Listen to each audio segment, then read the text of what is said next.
बिस्मिल्लाहिर्रहमानिर्रहीम।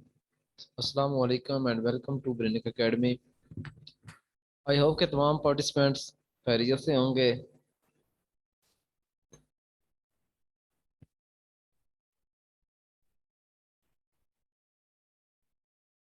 Lecture physics मेल का रिजल्ट तो आज अनाउंस हो गया है। तो अब फीमेल जो है वो उनके मैसेजेस और कमेंट्स और ये चीज़ें जो है ना वो बहुत ज़्यादा मुझे अभी फिलहाल डिस्टर्ब कर रहे हैं कि हमारा कब आएगा जी। तो फीमेल का जो रिजल्ट है वो एक्सपेक्टेड अब इस वीक में तो लाजमी कंफर्म आ जाएगा, और फ्राइडे से आगे तो कम अज़ कम बिल्कुल भी नहीं जा सकता। ये वो क्वेश्चन था जो आपके पूछने से पहले ही मैंने आपको गाइड कर दिया कि इस तरह एक्सपेक्टेड है।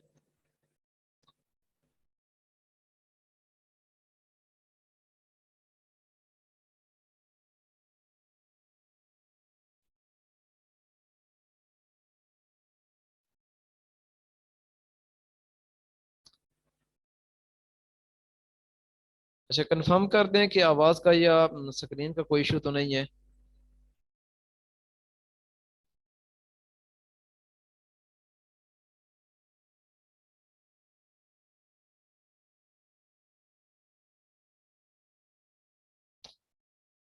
चलें ठीक है जी, स्टार्ट करते हैं।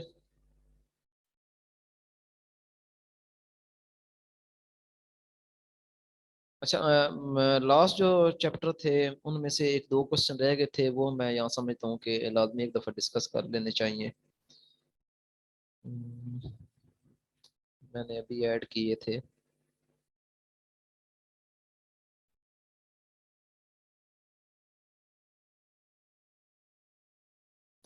हाँ जी, ये टॉप पे difference between EMF end voltage. EMF के बारे में और वोल्टेज के बारे में डिफरेंस पूछ लिया जाता है कि ईएमएफ क्या चीज़ है और वोल्टेज क्या चीज़ है। तो डायमेंशनली अगर बात की जाए तो ये दोनों सेम चीज़ें हैं। इन दोनों की जो डायमेंशन है वो वोल्ट वाली होती है, और दोनों ही एनर्जी हैं। ईएमएफ भी एनर्जी है और वोल्टेज भी एनर्जी है। लेकिन कुछ लोग जो है ना वो कहते हैं कि हमें लाजमी इसमें से कुछ ना कुछ डिफरेंस निकाल के दिखाएं। तो इसका जो डिफरेंस आप कह सकते हैं वो ये है कि ईएमएफ जो है ये बैटरी में हर वक्त प्रेजेंट होता है। इवन के अगर करंट फ्लो ना भी कर रहा हो तो भी बैटरी में ईएमएफ मौजूद होता है। ईएमएफ एक्चुअली होता क्या है? ईएमएफ जो है ये बैटरी की इंटरनल एनर्जी होती है जो कि वो चार्जेस को प्रोवाइड करती है, और चार्जेस एक सर्कुलर पाथ में या सर्किट के अंदर लूप के अंदर कंटिन्यूसली फ्लो करते रहते हैं। अगर बैटरी के पास ये ईएमएफ ना हो, ये वाली एनर्जी ना हो, तो करंट कंटिन्यूसली फ्लो ना कर सके।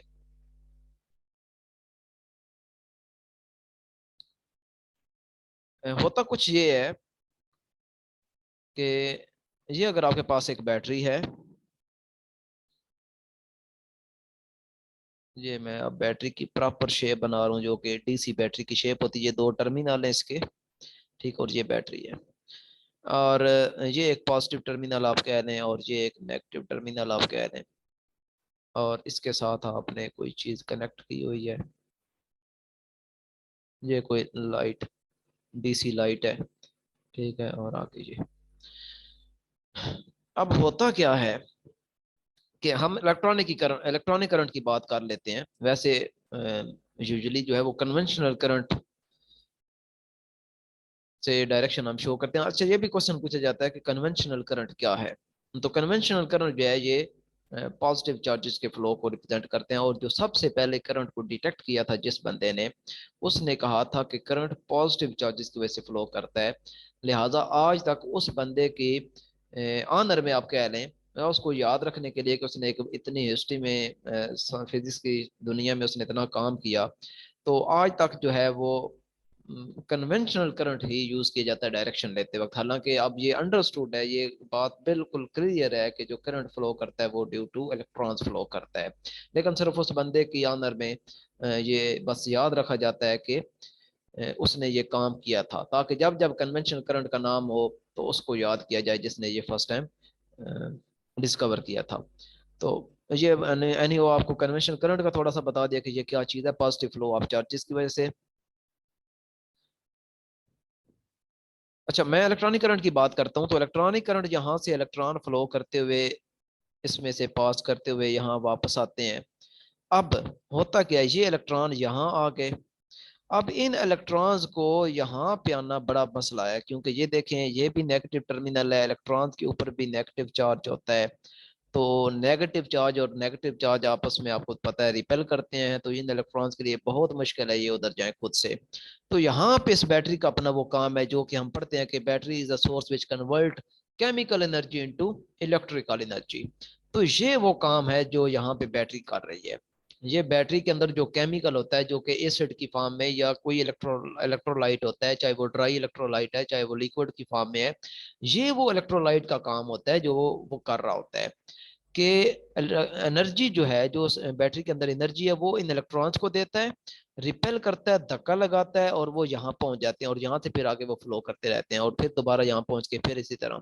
और फिर एक वक्त आता है बैटरी कहती है कि बस मेरी बस हो गई है, इसके पास इतनी एनर्जी नहीं है, तो हम कहते हैं जी बैटरी डेड हो गई है। तो बैटरी डेड होने का मतलब यह है कि उसके अंदर जितनी भी केमिकल एनर्जी थी वो उसने सारी की सारी चार्जेस को फ्लो करवा करवा के हमें ये वाली सारी जो आउटपुट मिलती रही है, ये जो बल्ब बल्ब हमारे चलते रहे हैं या फैन चलते रहे हैं, जो भी आपने XYZ काम लिया है वो सारा इसमें यूज हो गया है, यानी केमिकल एनर्जी इलेक्ट्रिकल एनर्जी में कन्वर्ट होती रही है। तो ये है EMF का काम। और EMF अगर आपने फाइंड आउट करनी हो तो कैसे फाइंड करते हैं, आप बैटरी के दोनों टर्मिनल के साथ वोल्ट मीटर की कीज अटैच करें। तो ये अगर आपके पास नेगेटिव है ये पॉजिटिव है, तो दोनों कीज जो है वो अटैच करें इसके साथ, और आपका जो वोल्ट मीटर आपको बताएगा वो आपको बताएगा EMF। यानी EMF एक्चुअली होते वोल्टेज ही हैं, लेकिन ये उस वक्त के वोल्टेज हैं जब आपका जो बैटरी है वो किसी भी सर्किट के साथ कनेक्ट नहीं है, कोई करंट फ्लो नहीं कर रहा। अब जैसे ही आप इसके साथ कोई भी चीज जोड़ देते हैं, चाहे छोटी सी छोटी चीज ही क्यों नहीं अटैच कर देते, छोटी सी LED लगा देते हैं या कोई और चीज, तो उस वक्त चूंकि अब करंट फ्लो करना शुरू हो गया है, तो अब जो यही वोल्ट मीटर अब जो वोल्टेज मेजर करेगा उसे हम कहेंगे टर्मिनल पोटेंशियल, या वोल्टेज कह लें या पोटेंशियल डिफरेंस कह लें, तीनों नाम है इसके। अब ये वाले आप टर्म यूज करेंगे। और ये याद रखें कि जो EMF होती है ये हमेशा ग्रेटर होती है पोटेंशियल डिफरेंस से, वोल्टेज से, टर्मिनल पोटेंशियल से।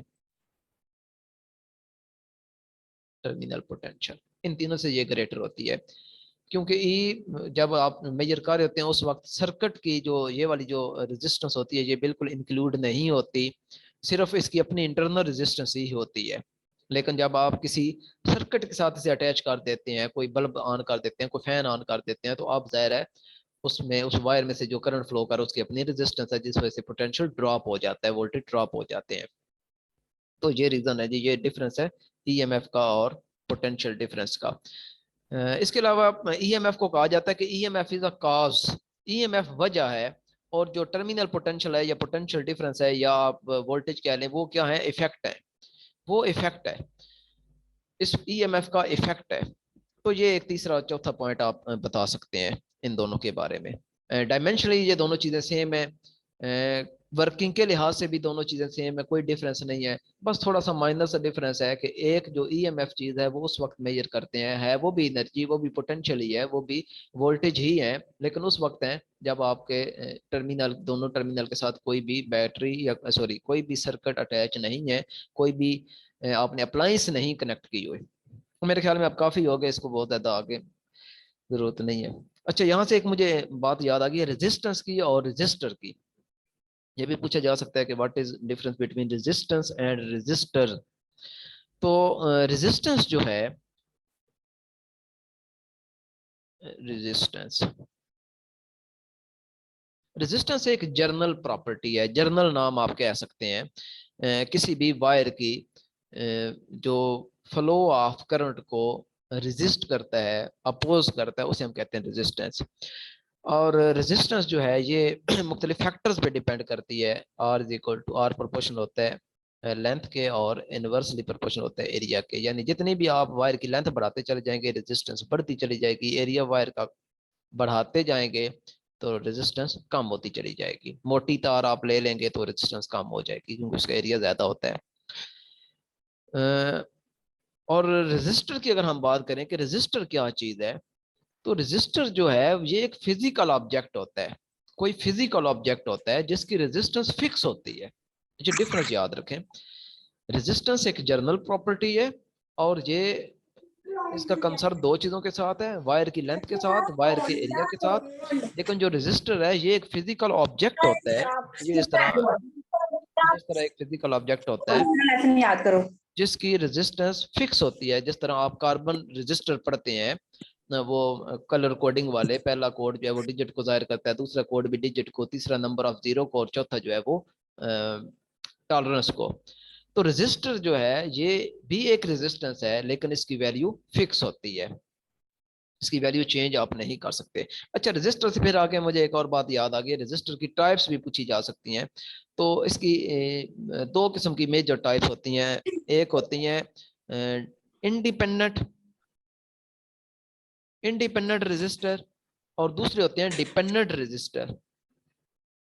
इंडिपेंडेंट रेजिस्टर वो होते हैं जिनकी जो वैल्यू आपने दे दी है वो ही इनकी वैल्यू रहती है, चेंज नहीं होती। जैसा कि यही रजिस्टर की अगर हम बात करें, ये जो कलर कोडिंग वाले रजिस्टर, अगर ये आपने लिख दिया है कि ये 4 ओम का रजिस्टर है तो ये इंडिपेंडेंट है, अब इसका किसी चीज और चीज के साथ कोई ताल्लुक नहीं है। जो डिपेंडेंट होते हैं वो जो थर्मिस्टर है ये भी डिपेंडेंट रजिस्टर है क्योंकि ये टेम्परेचर पे डिपेंड करता है। अगर आप बात करें वेरिस्टर की तो ये वोल्टेज डिपेंडेंट होता है, वोल्टेज पे डिपेंड करता है। अगर आप एलडीआर की बात करें तो ये लाइट डिपेंडेंट रेजिस्टेंस होती है, ठीक है, लाइट डिपेंडेंट रेजिस्टर होता है। तो ये तीन किस्म के जो हैं ये डिपेंडेंट रेजिस्टर्स हैं। और बाकी ये जो रेजिस्टर मैंने ऊपर एग्जांपल दी थी ये इंडिपेंडेंट है, ये किसी चीज पे डिपेंड नहीं करते, इनकी जो वैल्यू होती है वो फिक्स रहती है।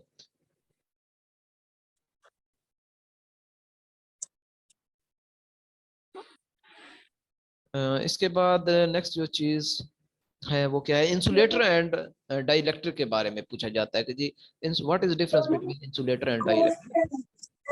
तो इंसुलेटर भी एक जर्नल चीज है, ठीक है, डाइलेक्ट्रिक थोड़ा सा स्पेसिफिक हो जाता है। इंसुलेटर में आप ये कह सकते हैं कि वो ऐसा मटेरियल जो कि बड़ी, आप टिपिकल डेफिनेशन पढ़ते हैं यहाँ पे वही आप करेंगे कि वो मटेरियल है, वो सब्सटेंस है जो कि जिसमें से करंट पास नहीं कर सकता, या जिसके पास फ्री इलेक्ट्रॉन्स नहीं होते, जो करंट फ्लो नहीं करने देता, जिसमें charge carriers, free charge carriers नहीं होते। ये डिफरेंट तरीकों से आप इंसुलेटर की डेफिनेशन बता सकते हैं। लेकिन जो डाई इलेक्ट्रिक होता है ये बड़ा स्पेसिफिक इंसुलेटर होता है, ये भी इंसुलेटर ही है लेकिन बड़ा स्पेसिफिक इंसुलेटर होता है। इसके अंदर एक प्रॉपर्टी होती है जिसकी वजह से हम इसे स्पेशल नाम देते हैं डाई इलेक्ट्रिक का। वो प्रॉपर्टी है कि ये अपने आप को पोलराइज करता है। इसके सामने ये जब आप ये अगर डाई इलेक्ट्रिक है तो नॉर्मली इसके अंदर जो पॉजिटिव और नेगेटिव चार्जेस होते हैं वो कॉन्साइड कर रहे होते हैं, पॉजिटिव और नेगेटिव चार्जेस कॉन्साइड कर रहे होते हैं। तो इसके अंदर जो प्रॉपर्टी है वो ये है कि जब आप इसके करीब कोई प्लेट रखते हैं पॉजिटिव चार्ज की, सपोज ये पॉजिटिव चार्ज है, तो ये क्या करता है, इसके अंदर ये प्रॉपर्टी है कि अपने आप को पोलराइज कर लेता है। यानी अब चूंकि इधर पॉजिटिव चार्ज आ गया है तो ये नेगेटिव चार्ज को अपनी तरफ अट्रैक्ट कर लेगा, नेगेटिव चार्जेस को ये अपनी तरफ अट्रैक्ट कर लेगा और जो पॉजिटिव चार्ज है उनको थोड़ा सा डिस्प्लेस कर देता है। और ये वो प्रॉपर्टी है जिसकी वजह से इसी इंसुलेटर का एक स्पेशल नाम हम दे देते हैं जो कि कहलाता है डाई इलेक्ट्रिक।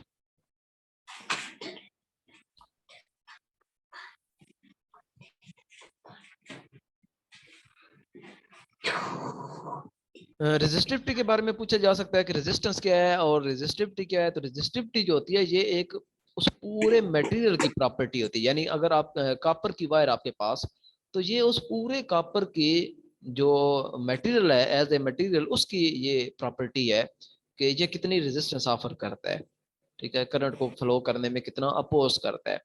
लेकिन जो रेजिस्टेंस है ये थोड़ा आप कह सकते हैं कि आप एक आपके पास पीस है, कॉपर का पीस है, तो ये सिर्फ उसकी बात करेगा। रेजिस्टेंस सिर्फ और सिर्फ आपके पास जो गिवन पीस है ये उसकी बात करता है, लेकिन जो स्पेसिफिक रेजिस्टेंस है या जिसे रेजिस्टिविटी कहा जाता है ये उस पूरे मटेरियल की बात करता है। एज ए कॉपर जो मटेरियल है उसकी बात करता है, सिर्फ एक स्पेसिफिक पीस की बात नहीं करता। ये थोड़ा सा इसमें डिफरेंस। और रेजिस्टेंस जो है वो लेंथ और एरिया पे डिपेंड करती है, लेकिन जो रेजिस्टिविटी है जो वो मटेरियल की प्रॉपर्टी है, जब तक मटेरियल चेंज नहीं करेंगे उस पर कोई फर्क नहीं होगा।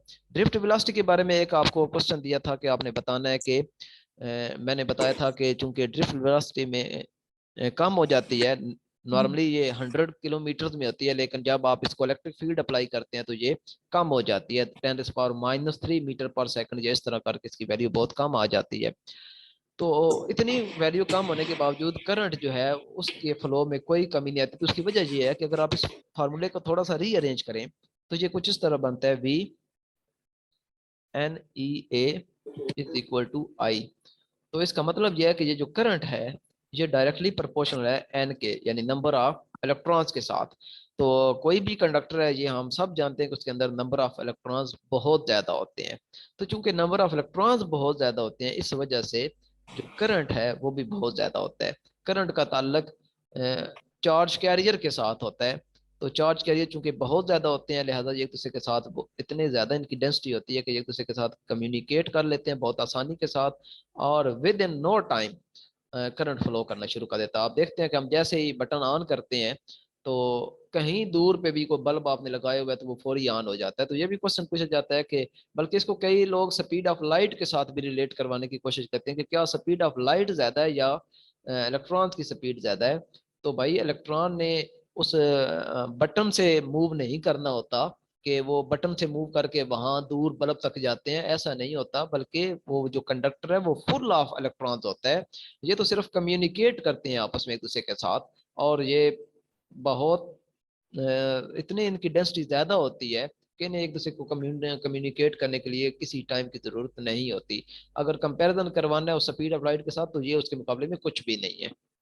स्पीड ऑफ लाइट तो आपकी लिमिट है, किसी भी ऑब्जेक्ट के मूव करने की जो हाईएस्ट लिमिट है वो यही है, और जो कोई फोटोन के अलावा कोई भी अचीव नहीं कर सकता।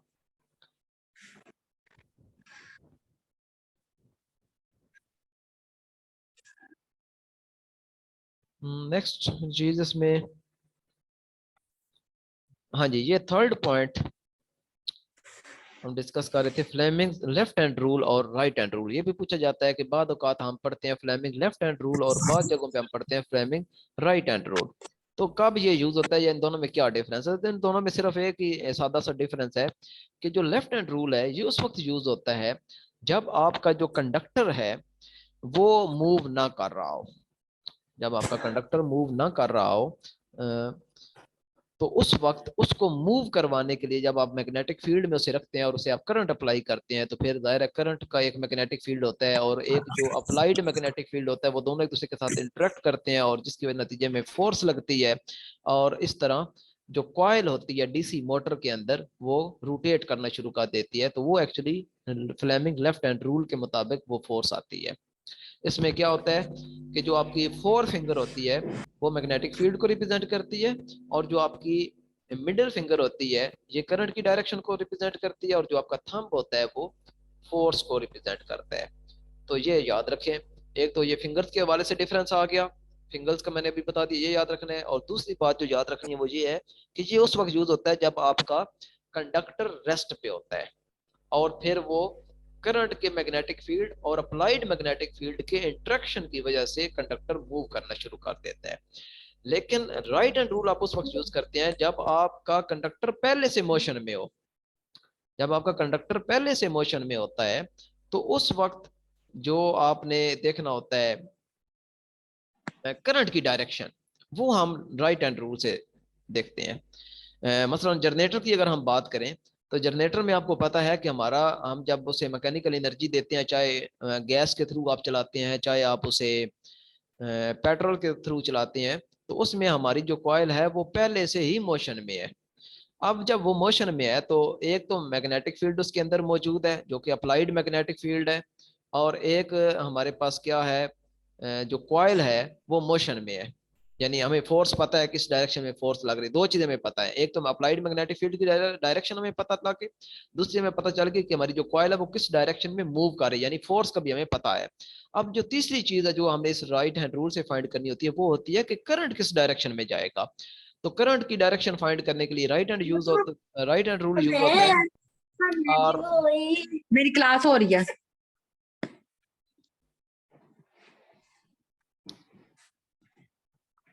और इसमें जो आपका फोर फिंगर है ये उसी तरह मैग्नेटिक फील्ड को ही रिप्रेजेंट करता है। और जो आपका है मिडिल फिंगर, मैं थोड़ा सा कंफ्यूज हो गया हूँ, आई डोंट नो एग्जैक्टली के जो मिडिल फिंगर है ये इसमें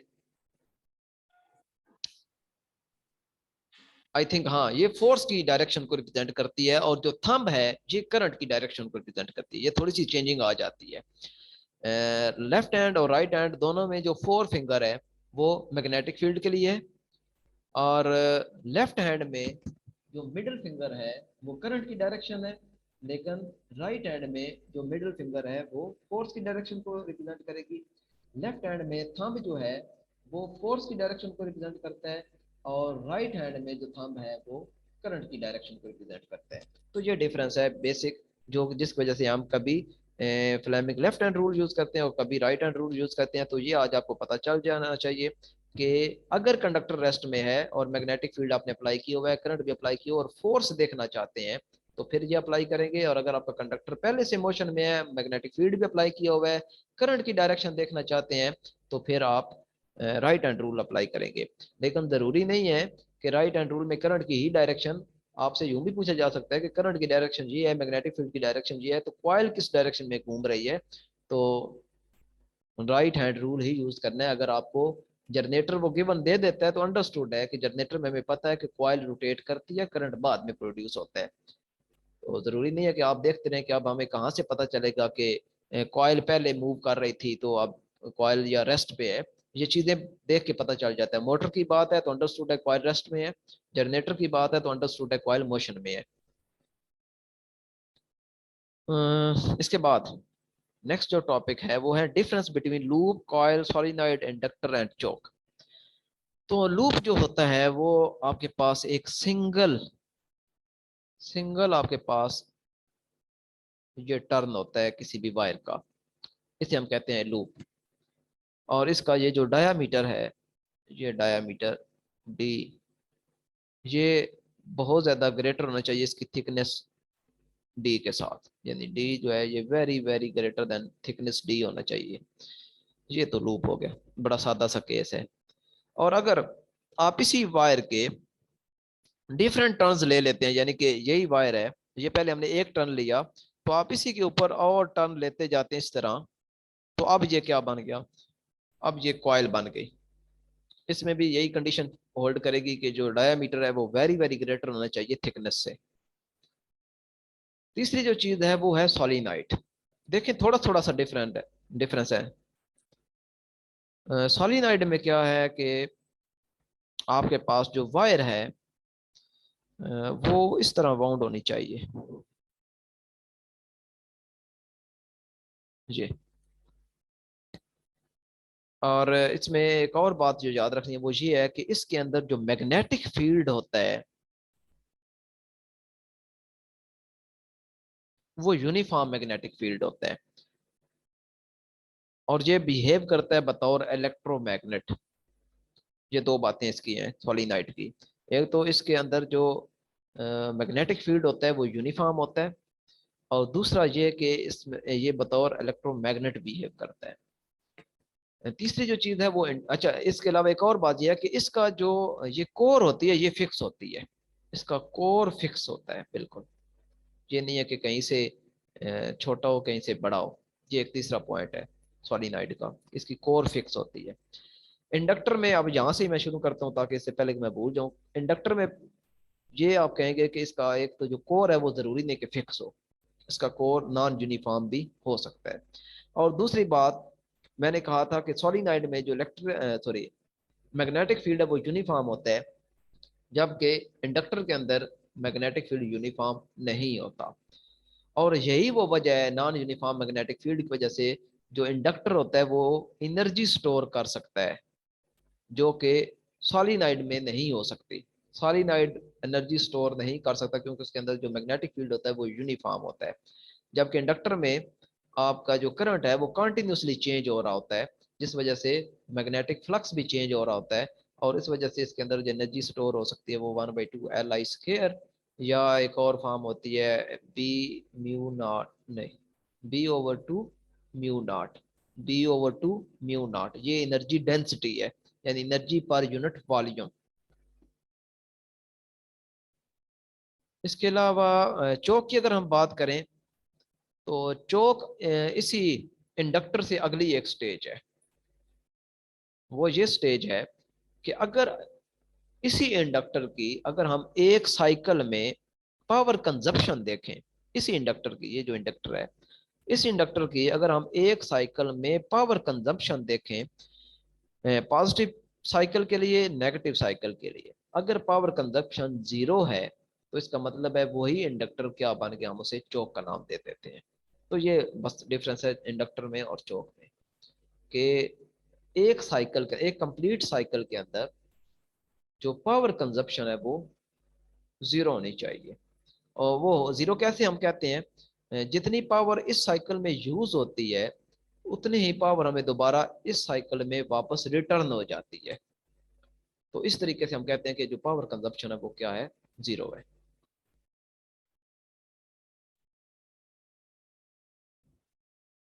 नेक्स्ट जो क्वेश्चन है वो है, how can we convert galvanometer into ammeter, volt meter, ohm metre.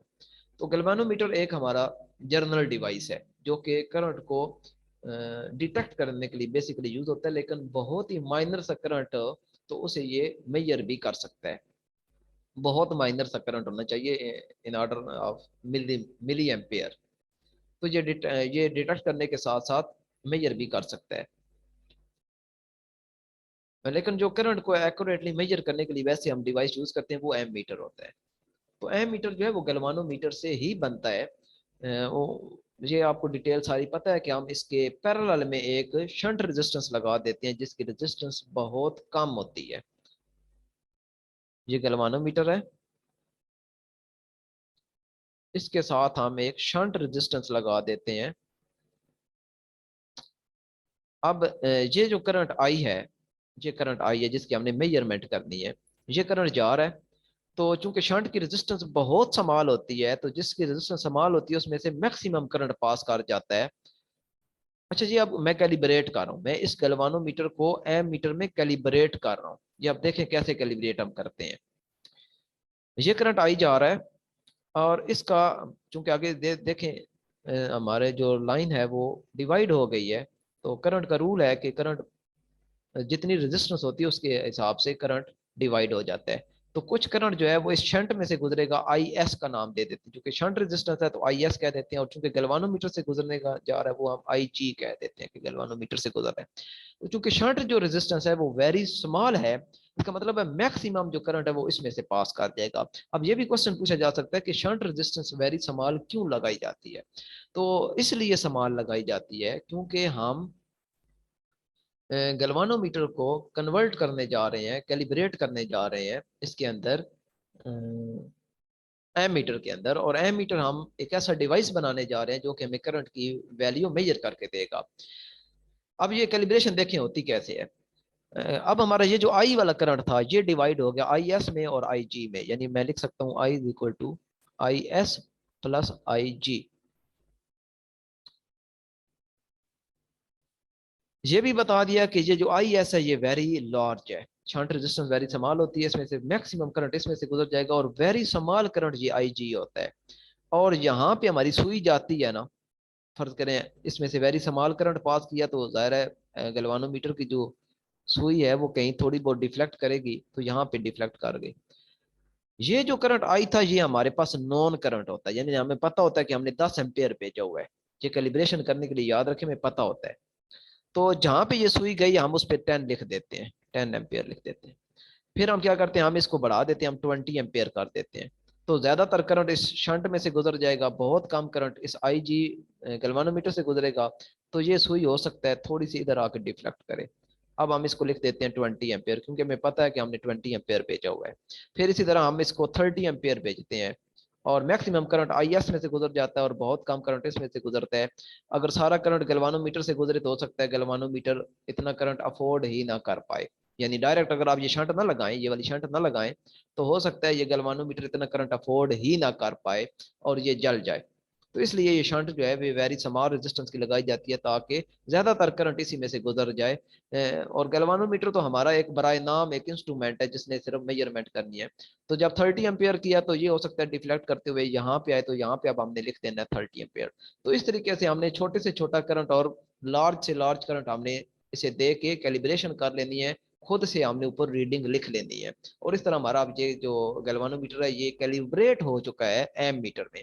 अब आप कोई अननोन करंट आप इसमें से गुजारेंगे, तो चूंकि कैलिब्रेशन आपने ऑलरेडी की हुई होगी, तो जहां पे सुई जाके रुकेगी आप खुद अंदाजा लगा लेंगे कि ये 10 एम्पियर है, 20 है, या 10 और 20 के दरमियान में है, तो 15 एम्पियर है, 16 एम्पियर है, जितना भी है वो आप देख सकते हैं।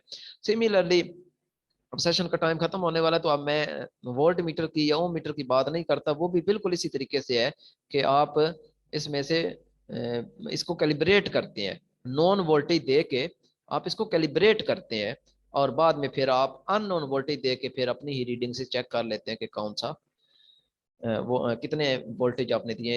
ओम मीटर भी इसी तरह ही है कि आप नॉन रेजिस्टेंसेस लगा के चेक कर रहे होते हैं कि ये कहाँ कहाँ पे इसकी सुई रुक रही है, जितनी आपने रेजिस्टेंस लगाई हुई होती है उतने आप वहाँ पे लिखते जाते हैं, रेजिस्टेंसेस चेंज कर करके। तो इस तरह आपका जो गैल्वानोमीटर है वो कैलिब्रेट हो जाता है, एम मीटर में भी, ओम मीटर में भी, और वोल्ट मीटर में भी। गैल्वानोमीटर को एफिशिएंट आप कैसे बना सकते हैं? गैल्वानोमीटर एफिशिएंट होने का मतलब ये है कि आप इसे छोटा सा भी करंट दें आई, तो ये बड़ी डिफ्लेक्शन दे। यानी ये हमारी वो नॉर्मली हमारी सुई यहाँ पे होती है, हम चाहते हैं कि इसे, क्योंकि करंट गैल्वानोमीटर का काम ही क्या है, device which is used to detect the current. अब डिटेक्ट करने का मतलब ये है कि अगर ये छोटी सी हल्की सी सुई हिलेगी तो हो सकता है हमें पता ही ना चले। तो हम चाहते हैं कि अगर करंट से छोटा सा भी कहीं पे महसूस हो जाए तो ये बड़ी लार्ज सी डिफ्लेक्शन दे दे, यानी वाज़ेह पता चले कि सुई हिल रही है और हमें आसानी हो डिटेक्ट करने में। तो वो क्या तरीका है? वो है थीटा इज इक्वल टू, ये प्रोपोर्शनल होता है आई, और इसके आगे चीजें होती हैं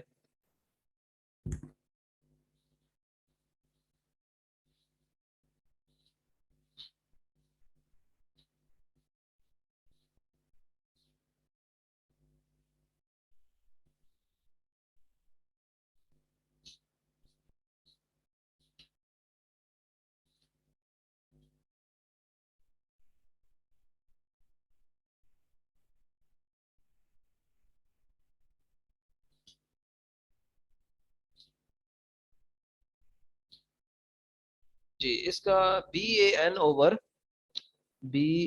एन सी होता है। यानी कि आप चाहते हैं कि करंट छोटा हो, स्मॉल करंट हो, और ये डिफ्लेक्शन लार्ज हो। तो आपके पास चार चीजें जिनसे आप ये काम कर सकते हैं। आप या तो बी बढ़ा दें, या ए बढ़ा दें, या एन बढ़ा दें, या सी बढ़ा दें।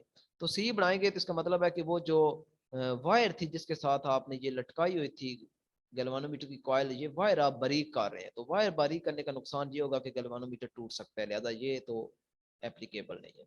फिर आते हैं नंबर ऑफ टर्न। तो नंबर ऑफ टर्न आप जब बढ़ाएंगे यहाँ पे कॉइल के अंदर, तो कॉइल हैवी हो जाएगी और टूटने खतरा है, तो ये भी फिजिबल नहीं है। एरिया ऑफ कॉइल ये भी बढ़ाएंगे तो कॉइल हैवी हो जाएगी और कॉइल टूटने खतरा है। लिहाजा वन एंड ओनली वन जो कंडीशन है वो यही है कि आप जो मैग्नेटिक फील्ड होता है, जो इसके गिर्द कर्वेचर वाले हमने मैग्नेट लगाए होते हैं, जो कि इसको रेडियल भी बनाते हैं और स्ट्रॉन्ग भी बनाते हैं। ये दो इसके फायदे होते हैं मैग्नेट को कर्वेचर शेप देने के, कि एक तो मैग्नेटिक फील्ड हमारा रेडियल हो जाता है, यानी हर डायरेक्शन में एंगल जीरो बन रहा होता है। तो एंगल जीरो होने का मतलब है कि cos अल्फा की जो वैल्यू है वो वन आती है हर डायरेक्शन में। और दूसरा इसका फायदा ये होता है कि हमारा मैग्नेटिक फील्ड स्ट्रांग हो जाता है।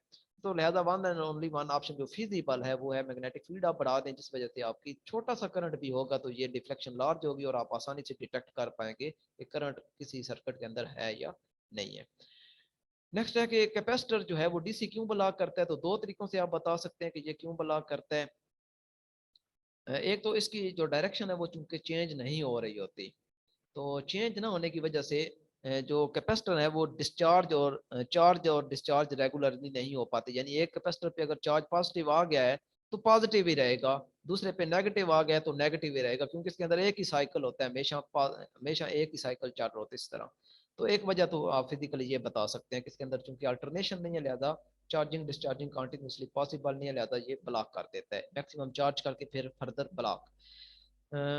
दूसरा तरीका आप इसको बता सकते हैं कि हर कैपेसिटर की एक कैपेसिटिव रिएक्टेंस होती है, कैपेसिटिव रिएक्टेंस एक्स सी, और वो इक्वल होती है 1/ओमेगा सी।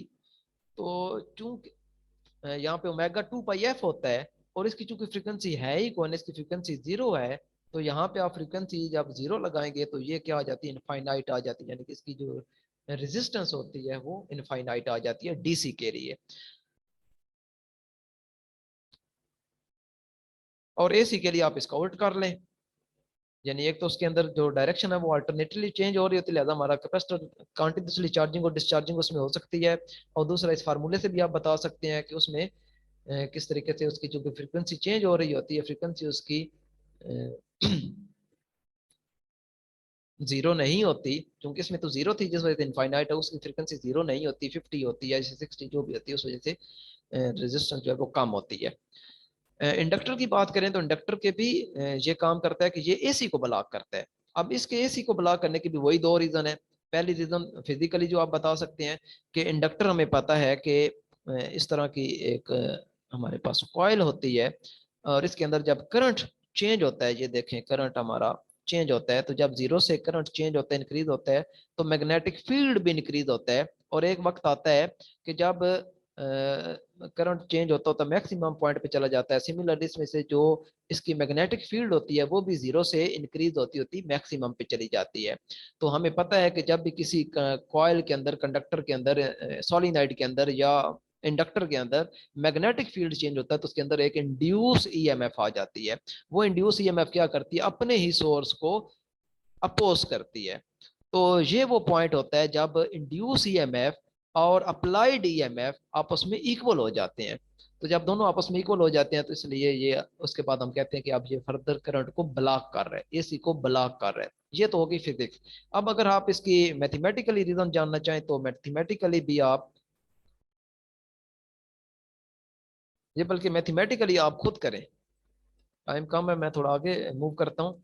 आपने इसकी मैथमेटिकल रीजन मुझे आपने खुद बतानी है कि क्या वजह है कि इंडक्टर जो है वो एसी को ब्लॉक करता है। How many method to produce induce EMF, कितने मेथड से आप ईएमएफ इंड्यूस करवा सकते हैं। तो एक तो ये है कि आप कॉइल को फिक्स कर दें और मैग्नेट को उसके सामने मूव करवाएं, तो इस तरीके से जो इसका फ्लक्स होता है वो चेंज होता रहेगा और इसके अंदर इंड्यूस ईएमएफ इंड्यूस हो जाएगी। दूसरा तरीका ये है कि आप मैग्नेट को फिक्स कर दें और कॉइल को आगे पीछे मूव करवाते हैं, यानी इसके आगे पीछे, यानी टू एंड फ्रो मोशन करवा लें, आगे पीछे ले जाए, तो इस तरीके से भी इंड्यूस ईएमएफ, क्योंकि मेन जो चीज है वो है आपने मैग्नेटिक फ्लक्स चेंज करवाना है। मैग्नेटिक फ्लक्स चेंज होगा कॉइल में तो इंड्यूस ईएमएफ होगी, मैग्नेटिक फ्लक्स चेंज नहीं होगा तो इंड्यूस ईएमएफ नहीं होगी। तीसरा तरीका यह है कि आप इस मैग्नेट को भी फिक्स रखें, कॉइल को भी फिक्स रखें, मूव ना करवाएं, सिर्फ इसका एरिया चेंज कर दें, इसको पकड़ के फ्लेक्सिबल अगर ये है तो इसको पकड़ के इसका एरिया चेंज कर दें। या आप चौथा तरीका यह है कि आप इस कॉइल को घुमाना शुरू कर दें, तो जब ये घूमेगा तो उस तरीके से भी कभी इसमें एरिया मैक्सिमम आ जाएगा, कभी मिनिमम आ जाएगा, और इस तरीके से भी इसके अंदर मैग्नेटिक फ्लक्स चेंज होता रहेगा और इंड्यूस ईएमएफ पैदा हो जाएगी। पांचवा तरीका यह है कि आप एक कॉइल रखें और उसके सामने एक और कॉइल रखें जो कि आप म्यूचुअल इंडक्शन में करते हैं, तो इसके अंदर जब मैग्नेटिक फ्लक्स चेंज होगा तो ऑटोमेटिकली उस वजह से इसके अंदर भी मैग्नेटिक फ्लक्स चेंज होगा और एक इंड्यूस ईएमएफ पैदा हो जाएगी। तो ये 5 तरीके हैं जिनसे आप इंड्यूस ईएमएफ पैदा करवा सकते हैं। और याद रखें, इंड्यूस ईएमएफ हमेशा अपने सोर्स को अपोज करती है, जो कि लेंजेज लॉ से हम एक्सप्लेन करते हैं। लेंज लॉ जो है वो इंड्यूस करंट से रिलेटेड है, वोल्टेज से रिलेटेड नहीं है, करंट से रिलेटेड है। और लेंजेज लॉ जो है ये law of conservation of energy कहलाता है। क्यों एनर्जी कहलाता है, क्योंकि